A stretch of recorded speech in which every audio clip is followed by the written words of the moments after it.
Chapter 5. Chad. My legs had been amputated. I didn't want to feel like a freak, but I did around everyone except Taylor. He kept me grounded by not feeling sorry for me, but I had too much running around my head, because I'd been rejected by everyone I'd known before this accident.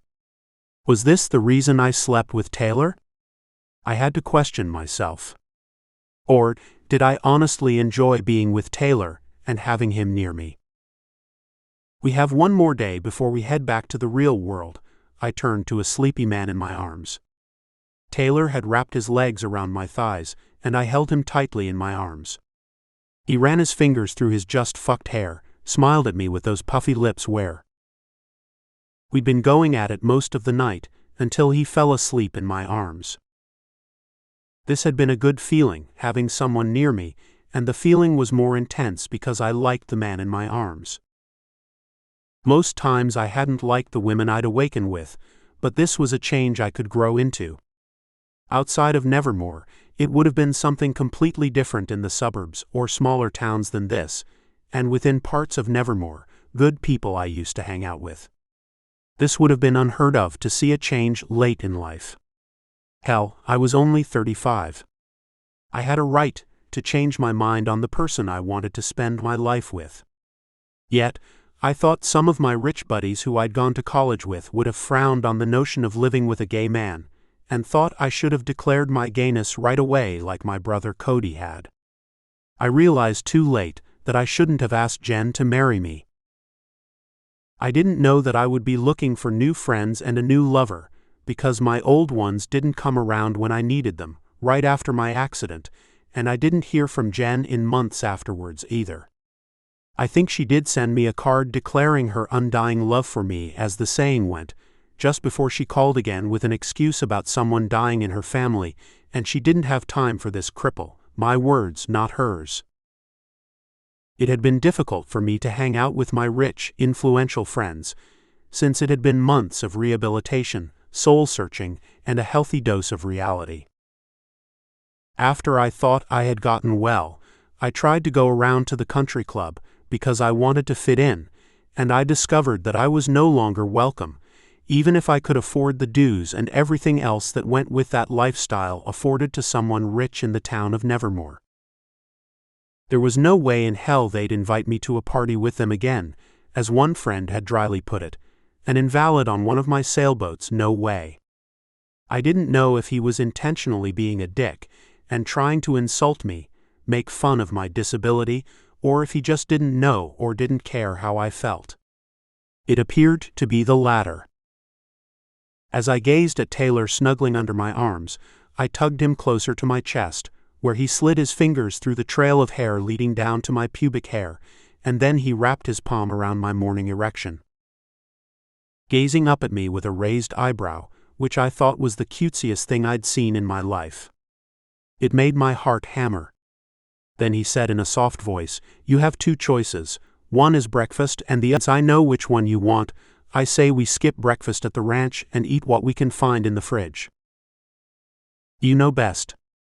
And Taylor grabbed a sheet from the other bed, wrapped it around himself like a toga, and took off in bare feet a few steps, and he was in the kitchen. "I think I found something." It said to microwave. Taylor turned to me and smelled the package. "It doesn't smell bad, looks good, as if it's fresh." It probably is. Parker had said that there's a chef called Augustine from Louisiana, and he cooks these meals to die for. Taylor placed the prepackaged breakfast into the small oven, and in seconds, I thought I was smelling breakfast of sausage, bacon, and eggs. I heard the fridge close. Guess what I found? He didn't wait for me to ask him. "It won't take but a few minutes, Chad, and I'll have this miniature table set, and did you know that Grail and Caden make their own honey? It says it right on the label. There's fresh strawberry preserves too." "Did they make that?" I asked. "No way. That's Augustine's home recipe. Is there anything these men can't do?"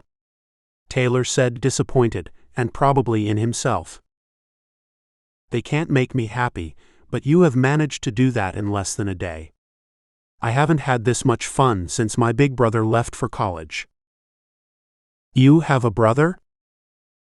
Yeah, you could call him that. Do you remember when we were arguing, and you said that I disliked you because you were gay? How could I forget that piece of drama? Taylor said as I sat up and placed my back against the wall, while he organized the place settings with utensils on napkins and plates and glasses on the table in perfect positions. I wish I could afford to take you to a fancy restaurant for breakfast or dinner, Taylor said with a sigh. I want to take you to dinner, but we will have to leave out of the city limits. And then I remembered the country club I had been spending an arm and a leg, lol, on dues. Did I dare to bring him to that club to be rejected and made fun of by my so-called friends? I thought not. We'd go wherever he'd feel comfortable. The breakfast is ready, Tay said, as he peeled the cellophane from the black container and emptied the food on a plate, and damn if that didn't smell like heaven. I was trying to maneuver my way to the end of the bed, so I could reach my wheelchair, when Taylor stood there. Let me help you. I can do it myself. And I pulled away. Taylor turned and placed his arms over his chest and lowered his head. I'm sorry, baby. I'm used to being self-sufficient, and it takes time for me to change this way about me. It's just like you being bossy. You said you were going to stop, and I respect that. Please understand that I'm trying. Taylor turned and smiled. You're forgiven, now let's eat. He gave me time to climb into the chair. Next time don't forget my legs. I don't know about that. You're fierce in bed without those things. And I don't want to know what you would do if I got angry with you, and called you a dick, and you had on those prostheses. I'd chase after you and probably catch you, fuck you with them on. That's why I'd probably hide them before we argued. Now sit and eat before this breakfast gets cold. And I saluted him. Bossy. Then, there was a distinct sound of the Ring camera. I'll get it because you need to eat. And he raised his eyebrows. I heard Taylor say when he opened the door. May I help you? I was too invested in that breakfast, and drinking a cup of Caden's coffee, to turn to see who was standing in the doorway.